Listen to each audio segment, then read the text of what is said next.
it's difficult for me to comprehend that the only thing that you feel when you look back on the last 20 years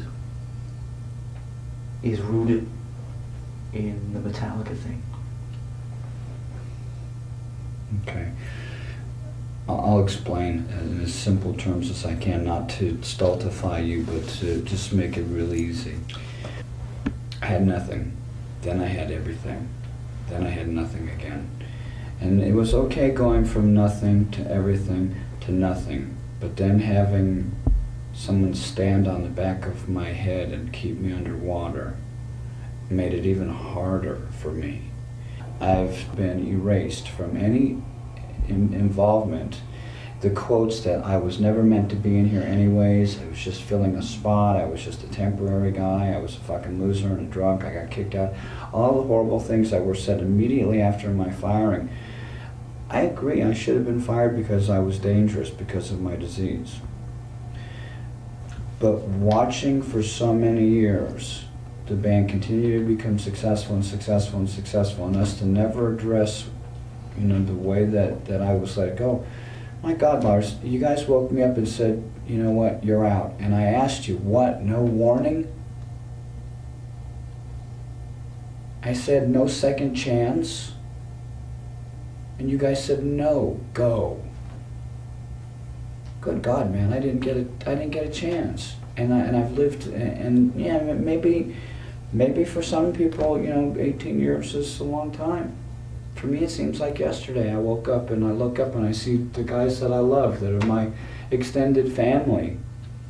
Gotta remember, all I had was my mom. All I had was you and James.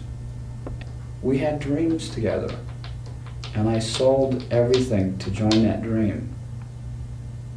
And then it ended.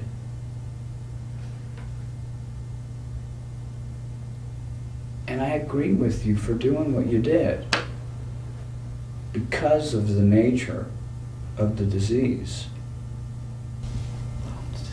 But don't kid yourself. What do you mean? I mean, there was ways to address, you know, what was going on, you know, with my problem. And who I am sober is totally different from who I am drunk. We never gave it a try. We never gave it a chance. Would it have worked?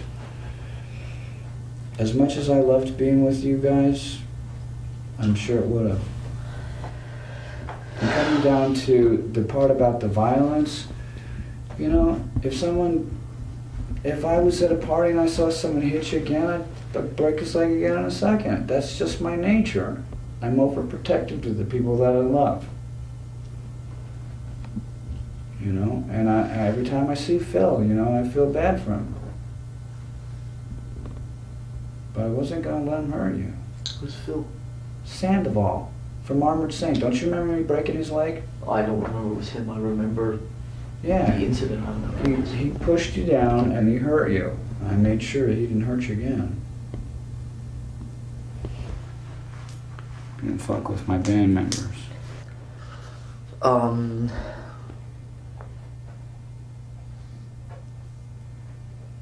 I had this clear vision, which I don't know if I've ever told you, but the night where we decided to let you go, a couple of days before we let you go, and we played some show, and me and you were just sitting there, and I think we were smoking some pot and being very mellow, and I just remember I had this clear vision of just being overwhelmed with sadness and emotion about what was about to go down literally like 8 hours after that.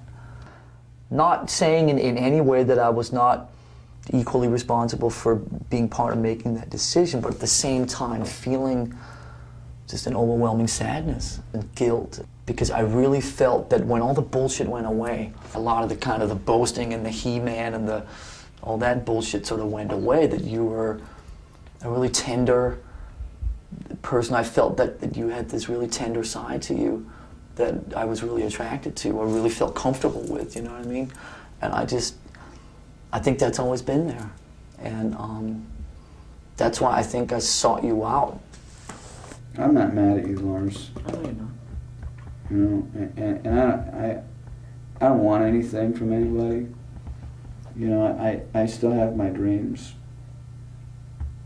I'm glad that James is getting help. I really am. I wish that James was here. I wish Cliff was here.